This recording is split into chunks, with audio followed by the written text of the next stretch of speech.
Bonjour, bonjour, chers abonnés sur ma nouvelle chaîne, chers passionnés, amis des oiseaux, des canaris et des chardonnerets, encore une nouvelle vidéo sur Canaries du 28 et qui dit nouvelle vidéo dit nouveau sujet. Donc enfin la vidéo sur les maladies du foie.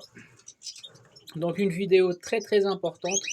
Donc je rappelle ce sujet-là, ça fait déjà une semaine que j'en parle et donc j'ai voulu, c'est volontaire en fait, j'ai voulu anticiper la coccidiose, la proventriculite avant cette vidéo-là parce que ça a un rapport aussi. Je voulais vous donner un exemple sur une pathologie bactérienne et une autre parasitaire avant d'attaquer le sujet du foie, qui est pour moi le sujet le plus important dans les maladies chez les oiseaux, parce que on va voir, c'est le foie, c'est un organe un peu stratégique. Donc encore une fois, je vais cadrer le titre de cette vidéo, donc il s'appellera les maladies du foie, donc bien au pluriel, les maladies du foie chez les canaris ainsi que les chardonnerets. Et c'est la même chose pour les autres oiseaux, que ça soit exotique pardon, ou autre. Donc voilà, un petit rappel sur l'anatomie du foie. Donc je rappelle, donc maintenant que vous commencez à me suivre sur cette chaîne-là, vous commencez aussi, j'espère, vous avez appris euh, ou vous sachez positionner les organes dans le corps de l'oiseau, dans le ventre surtout, parce que c'est surtout cette partie-là, c'est toujours le ventre qui nous intéresse dans certaines maladies, hein. Jusqu'à aujourd'hui, en fait, tout ce qu'on a vu avant, c'est le ventre et aussi le foie. C'est au-dessus du ventre. Donc le bréchet, juste pour vous donner un exemple, donc ici j'ai essayé de dessiner les poumons, le poumon droit, le poumon gauche. Ici, c'est juste en dessous du poumon, il y a le foie. Donc là, je l'ai dessiné en un seul bloc. Normalement, c'est petite partie et grosse partie. Chaque partie, elle est spécifique. Il y en a une qui est liée au sang, donc on va voir ce qu'elle fait, et l'autre qui est liée en fait à la vésicule biliaire et les intestins. On va voir aussi les fonctions. Et donc, du coup, je rappelle, j'ai pas dessiné le bréchet. Le bréchet, il est ici au milieu. Et le bréchet, il s'arrête au niveau du foie. Donc, normalement, le bréchet, il couvre ce qu'on appelle la poitrine de l'oiseau. Elle couvre le foie. Le foie, on le voit pas. Quand l'oiseau il est en bonne santé, le foie on le voit pas. On commence à le voir le foie quand le foie il descend. En fait, il ne descend pas, il ne descend pas, il se dilate. Et quand il se dilate, il gonfle. On va voir qu'est-ce qui le pousse à se dilater ou à gonfler. En fait, il va descendre et quand il descend, on va le voir dans le ventre en fait. Donc la partie du foie noir ou bleu qu'on voit juste à la limite de la poitrine ou le bréchet, en fait, c'est le foie qui descend. Mais en temps normal, le foie, on ne doit pas le voir dans le ventre parce qu'il est derrière les muscles. On ne le voit pas. Donc voilà. Euh, donc ce que je veux dire, c'est que le foie, en fait, c'est un organe qui se situe entre les intestins. Donc ici, c'est le ventre. J'aurais pu vous faire un rang ici pour vous dire ça, c'est le ventre. Et tout ce qui est là, poumon et foie, normalement, c'est le bréchet, les deux muscles, droite et gauche. Et donc du coup, le foie se situe entre les intestins, le système digestif et les poumons. Et donc, du coup, il est relié à plusieurs artères. Moi, ce qui m'intéresse donc pour cette vidéo, c'est cette artère-là qui va faire passer le sang, donc le sang de tout le corps. Comme vous savez, en fait, pour chaque corps, et le sang, il circule en fait entre le cœur et tous les organes, et il passe par le foie. Donc, tout le corps fait circuler du sang, et à un moment donné, le sang, le flux du sang, il va forcément passer par le foie. Il va se passer des choses, des transformations, on va voir. Mais juste à retenir que cette artère-là, elle est importante parce qu'elle fait ramener le sang et après elle le redéverse dans le corps. Et cette artère-là, en fait, on l'a déjà vu dans l'étude de la coccidiose. C'est via cette artère-là que la sécrétion du foie et de la vésicule biliaire vont être injectées dans les intestins. Et donc, ça s'appelle la bile. Donc, le foie va sécréter en fait des protéines, des enzymes qui vont aller à la vésicule biliaire et elle va les transformer pour jeter ou déverser la bile dans les intestins. Donc, ça, on a vu ça dans la dernière vidéo. Et donc, voilà. Donc, juste pour vous dire que le foie, déjà, il a une couleur rouge parce qu'il est gorgé de sang. La forme, ou si vous découpez un petit morceau du foie, vous le regardez sous microscope, vous allez voir qu'il se compose d'alvéoles. C'est des micro-alvéoles, des milliards et des milliards. C'est comme la ruche d'abeilles en fait. C'est comme les nids d'abeilles, mais microscopiquement. Et donc on va voir ces petites alvéoles, elles vont faire des traitements qu'on va voir d'aliments. un peu plus loin dans la vidéo. Donc à savoir aussi que le foie, c'est le seul organe du corps, que ce soit humain ou autre, qui peut se régénérer tout seul. Ça veut dire quand il atteint, par exemple, quand il est atteint par une maladie et qu'une partie, par exemple 50% du foie ne fonctionne plus et qu'il reste 50% qui fonctionne, il faut juste qu'on l'aide via des médicaments et via de l'alimentation saine pour qu'il puisse se régénérer. Et donc, il peut en rester jusqu'à 25% du foie, de la partie du foie fonctionnelle, qui pourra régénérer jusqu'à 100% c'est le seul organe du corps qui est capable de faire ça aujourd'hui. Donc c'est pour ça, c'est une vidéo hyper stratégique pour les maladies et pour les éleveurs et les amateurs. C'est pour ça il faut absolument passer par le foie.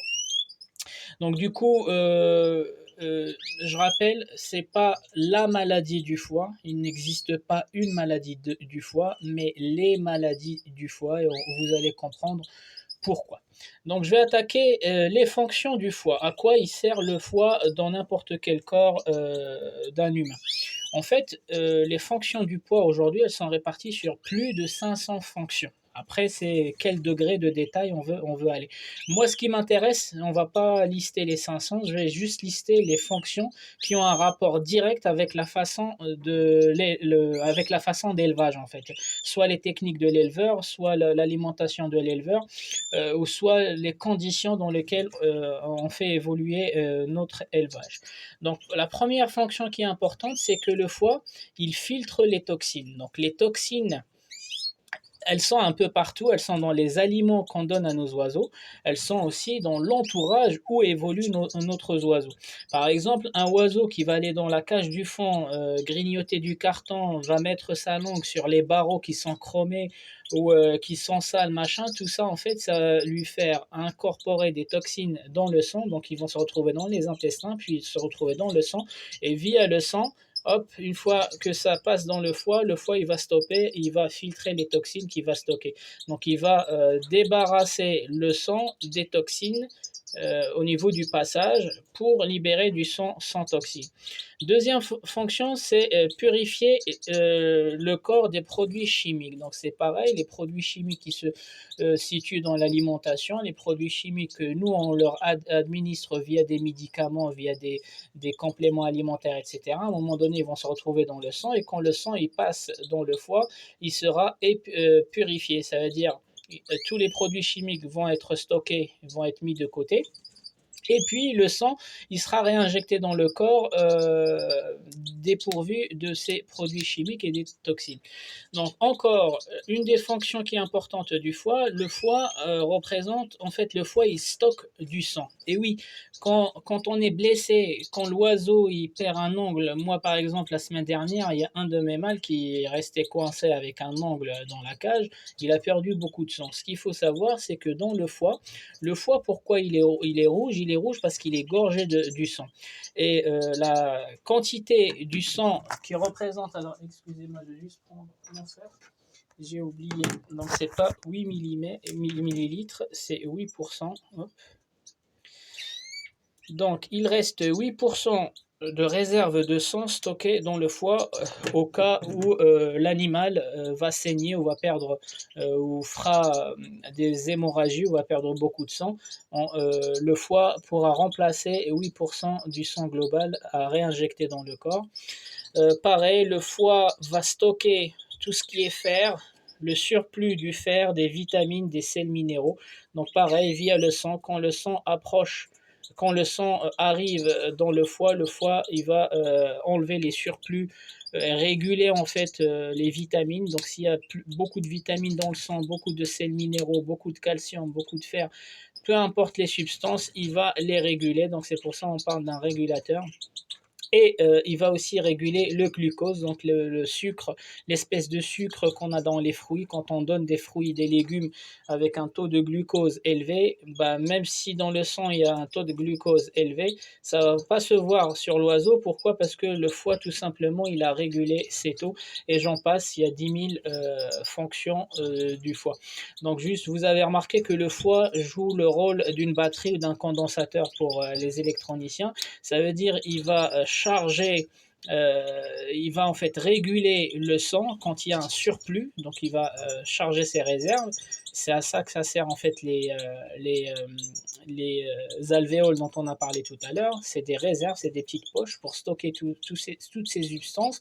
Et quand le oiseau il en a besoin, il va les réinjecter via soit la bile vers les intestins ou via le sang quand il s'agit directement de les injecter dans le sang.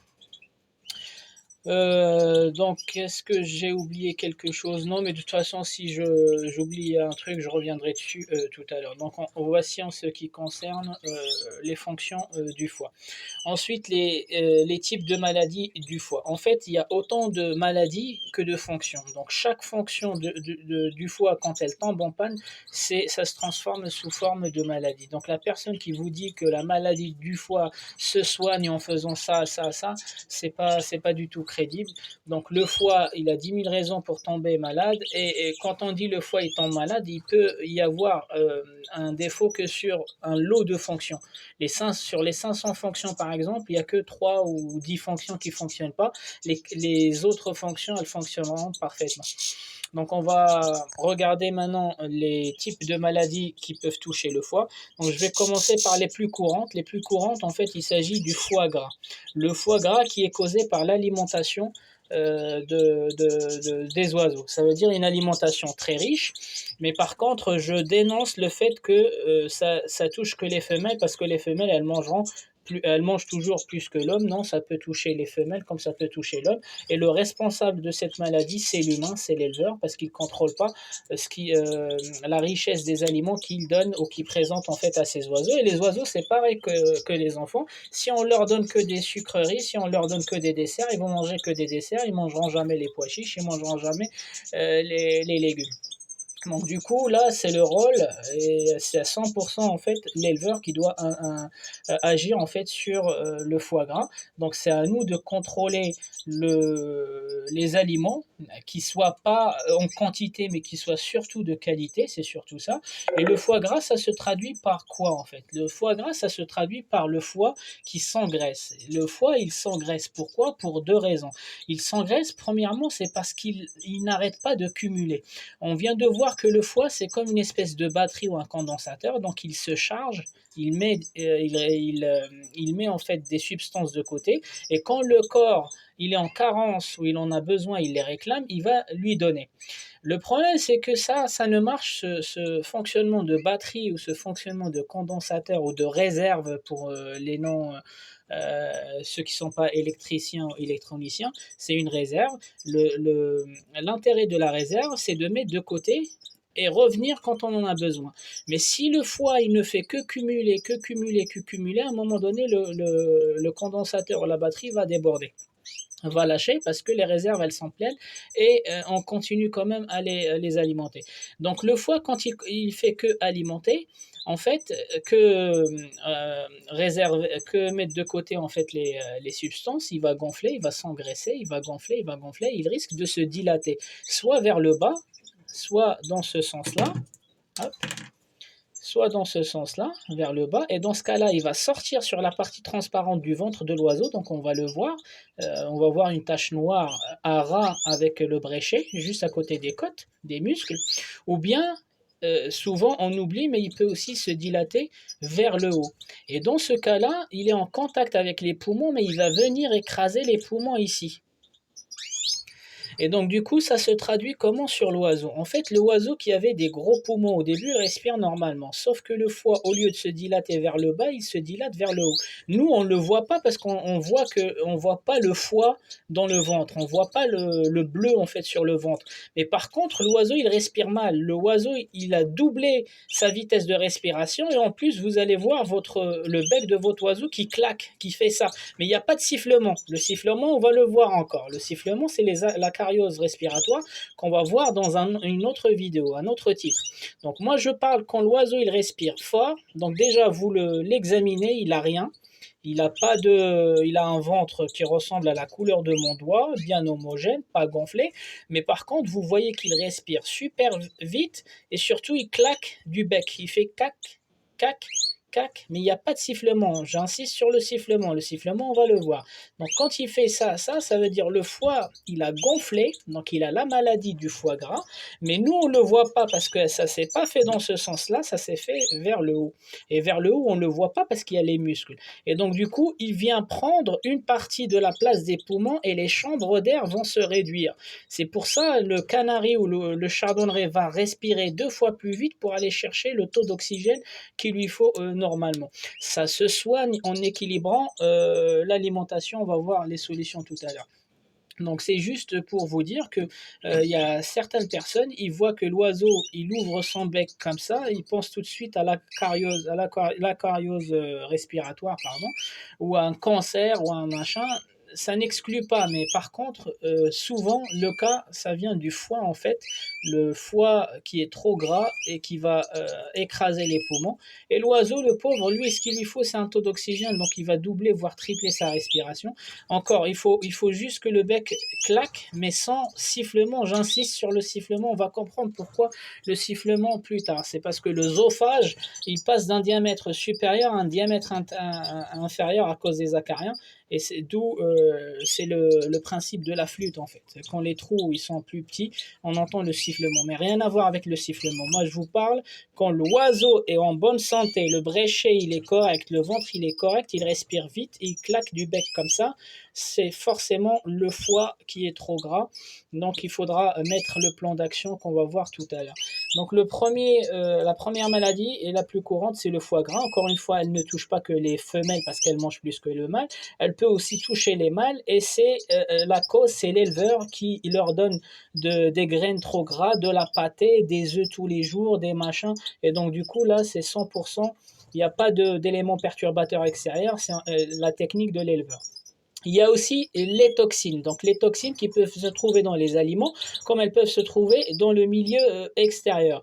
Donc le foie, comme on a dit, il débarrasse le sang des toxines. Il ne faut pas que ces toxines-là, en fait, elles se font que cumuler, parce qu'à un moment donné, les toxines vont prendre le dessus, vont rendre le foie malade. Donc du coup, il faut nettoyer, là c'est l'hygiène alimentaire et l'hygiène des cages ou de la salle d'élevage, il faut nettoyer régulièrement. Et sachez que les oiseaux dans leur nature, les canaris, les chardonnerets, ils sont très joueurs. Vous pouvez vérifier ça en installant une caméra. Moi, depuis que j'ai installé la caméra, je découvre des choses quand je suis pas dans la salle d'élevage, je découvre des choses avec mes oiseaux. Et donc, du coup, ils n'arrêtent pas de jouer avec tout. Le plastique, le carton, les perchoirs, ils mettent leur langue sur les barreaux. Les barreaux, c'est plein. Les barreaux que vous voyez ici, c'est plein de chrome, c'est plein d'aluminium et c'est plein de plomb. Et tout ça, ça va se retrouver dans le foie, vu que c'est le foie qui enlève les matériaux lourds. Donc après les toxines, on va passer les pesticides. Et oui, je m'adresse aux amateurs qui aiment trop donner en fait les fruits et les légumes à leurs oiseaux sous prétexte que c'est bio, c'est mieux que la pâtée, c'est mieux que les graines. Je suis d'accord avec vous. Déjà, il faut réduire, il faut leur donner 1 fois, 2 fois par semaine parce que sinon ça va leur faire la diarrhée. Et en plus de ça, j'insiste sur un truc, même si vous leur donnez des fruits et des légumes bio, il faut les rincer à l'eau chaude. Il faut les laisser même plusieurs minutes dans l'eau chaude, histoire d'enlever les pesticides, parce qu'encore une fois, les pesticides, ils seront stoppés au niveau du foie. Et n'hésitez pas à les sécher avec du sopalin ou avec du Scotex pour nos amis éleveurs de Belges, ils disent le Scotex, ou avec une serviette. Donc, premièrement, les rincer à l'eau chaude plusieurs minutes et les sécher avant de leur présenter. Ça évite de leur donner de la diarrhée. Les antibiotiques, et oui, là, cette fois-ci, je vais m'adresser à tous les amateurs que à chaque fois que leur oiseau il va pas bien ou il a un truc qui va pas bien, ils vont tout de suite administrer des antibiotiques. Ou il y en a même des gens qui donnent des antibiotiques pour dire c'est la prévention. Les amis, les antibiotiques, c'est pour traiter une maladie cible. C'est pas, on donne pas en fait des antibiotiques, je vais pas citer les noms, et dire oui parce que c'est un large spectre, ça va en fait couvrir ça va prévenir en fait de beaucoup de bactéries ou de beaucoup de parasites. Non les amis, l'utilisation des antibiotiques, elle est chez le vétérinaire. Sinon, c'est ceux qui connaissent. Il faut d'abord connaître les maladies, les morphologies, avant d'aller utiliser les antibiotiques sur vos animaux. animaux. Et ça, c'est un conseil. Après, si vous voulez les utiliser comme si c'était du gâteau pour vos oiseaux, vous êtes en train d'affaiblir leur système immunitaire. Et oui, donc les antibiotiques, le surplus des antibiotiques, encore une fois, il faut respecter les doses, il ne faut pas réinventer des doses. Quand vous appliquez les antibiotiques, vous appliquez bien ce que le veto vous a préconisé. Ne doublez pas en disant qu'en doublant, ça va être peut-être plus efficace. Parce que quand vous doublez, il y a une dose qui va être assimilée par le corps et l'autre dose qui va aller attaquer le foie directement. Ensuite, on va arriver à la partie qui est spécifique, donc le virus. Donc le foie, il peut être attaqué par des virus, comme le point noir par exemple. On va voir dans une vidéo spéciale point noir, c'est quoi le point noir. Donc il y a des jeunes qui naissent avec des points noirs. On va voir ce que c'est, mais c'est bien un virus. Il y a aussi des cancers qui attaquent le foie. Pour moi, les seules maladies du foie qui sont impossibles pas à soigner, à prévoir l'évolution, ce sont les virus et les cancers. Après, tout le reste, ça a une solution et au pire, le foie, il se régénère tout seul, si on l'aide bien sûr. Il ne faut pas laisser l'oiseau dans sa état et dire que le foie, il va se régénérer. Donc ensuite, le foie peut être attaqué par des maladies qui sont d'origine microbienne, comme la salmonelle. C'est pareil, on fera une vidéo sur la salmonelle. Parasitaire, comme la coccidiose, on l'a déjà fait. Bactérienne, comme la proventriculite, et on l'a déjà fait. Vous allez me dire, c'est quoi le rapport entre la proventricule, entre les intestins, entre la salmonelle? En fait, les amis, il y a deux rapports directs avec le foie. Quand on est dans un cas de bactéries, de parasites, de microbes ou de virus aussi. En fait, la bactérie ou le parasite, je vais prendre le dernier exemple, c'était la coccidiose avec le parasite qui était en train d'attaquer les parois des intestins. Donc le parasite, la coccidie, elle attaquait les parois des intestins et à un moment donné, il y a eu des lésions internes. Pourquoi? Parce qu'elle a débouché sur les vaisseaux sanguins. Donc de l'intestin, elle est passée au vaisseau sanguin, de cette case-là à cette case-là. Les vaisseaux sanguins, ils vont mener où? Ils vont mener au foie. Et donc le foie, il se retrouve à subir la bactérie, le parasite, le microbe et le virus s'il est ailleurs. Tout se retrouve au niveau du foie. Et donc le foie, c'est le meilleur incubateur pour la bactérie, le parasite, le microbe et le virus. Donc la prévention déjà, évitez que vos oiseaux tombent malades. Peu importe la maladie, peu importe la bactérie. Parce que la moindre bactérie, une fois qu'il y a un saignement, les bactéries ou le virus va voyager à travers les vaisseaux sanguins jusqu'au foie. Et le foie, comme il se compose d'alvéoles, des micro-alvéoles, c'est le meilleur incubateur pour faire développer les bactéries, les parasites, les microbes aussi. Donc ensuite, qu'est-ce que j'allais dire? Donc ça vous explique en fait le lien entre les vidéos qu'on avait faites et cette vidéo qui est là. En plus, quand on traite en fait ces maladies-là, quand on les traite avec les antibiotiques, on se retrouve en fait dans ce cas-là. Le cas où l'antibiotique en fait il sera stocké dans le foie, d'où l'intérêt d'utiliser en fait des produits à base de choline. Donc voilà les amis, donc ensuite on va attaquer la partie prévention. Alors la partie prévention, donc je vous ai marqué la prévention naturelle. Donc la prévention naturelle, tout d'abord il faut une alimentation équilibrée. Quand je dis une alimentation équilibrée, qu'elle soit de meilleure qualité, c'est pas la quantité qui compte les amis. Moi pour vous donner un exemple, moi tous les jours, par oiseau, j'ai un godet de mélange. Donc je vous invite à retourner voir ma formule, la vidéo où je parlais de mes mélanges. Donc c'est du Manitoba avec de l'alpiste et avec des périlla blanches. Donc c'est très léger, plus de l'alpiste à volonté. Donc pour chaque oiseau, j'ai un godet de l'alpiste à volonté et de mélange la moitié du godet par jour. Et comme j'ai 2 oiseaux parce que je suis en période de repro par cage, bah ça fait 2 fois les mêmes godets. Si vous regardez, c'est toujours la même chose. Donc si vous regardez, tout. Donc à l'extérieur, je double, je rajoute un troisième. Pour chaque couple, je rajoute un troisième godet de mélange en laissant l'alpiste à volonté. Donc voilà, donc l'alimentation équilibrée ne se traduit pas par la quantité de ce que vous leur donnez, mais par la qualité. Il faut maîtriser les proportions des mélanges. Je m'adresse à ceux qui font le mélange eux-mêmes. Les amis, n'essayez pas d'assombrir votre mélange en disant que oui, l'oiseau il chante. Oui, il chante parce que le Niger, il l'excite, mais par contre, vous êtes en train d'engraisser le foie, les amis. Maintenant, c'est l'autre typologie d'éleveurs qui donne que de l'alpiste, que de la périlla aux enfants, aux oiseaux, pardon. Les amis, l'alpiste et la périlla ne contiennent que des fibres et c'est pas nutritif pour vos oiseaux. Donc déjà, vous les mettez dans des petites cages. En plus de ça, vous leur donnez que de l'alpiste et de périlla sous prétexte vous voulez pas qu'ils chopent la proventricule. Mais ça, c'est de la maltraitance. Je suis désolé de vous le dire, mais c'est de la maltraitance.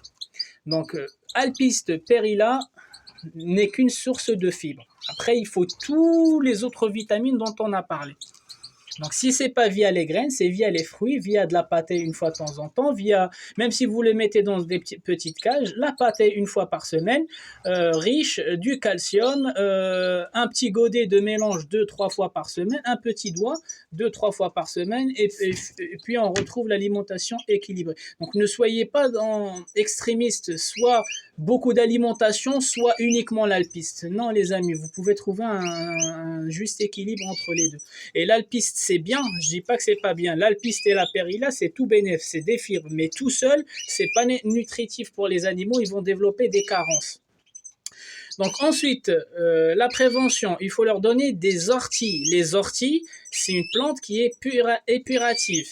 Donc c'est pareil, comme le foie gras, il va ralentir les capacités ou les fonctions du foie, l'ortie va la faire accélérer. Donc le foie gras, sans remède, c'est l'ortie, le pissenlit, le chardon-marie, l'artichaut, le fenouil. Et quand je dis artichaut, c'est soit la graine d'artichaut, soit l'artichaut directement.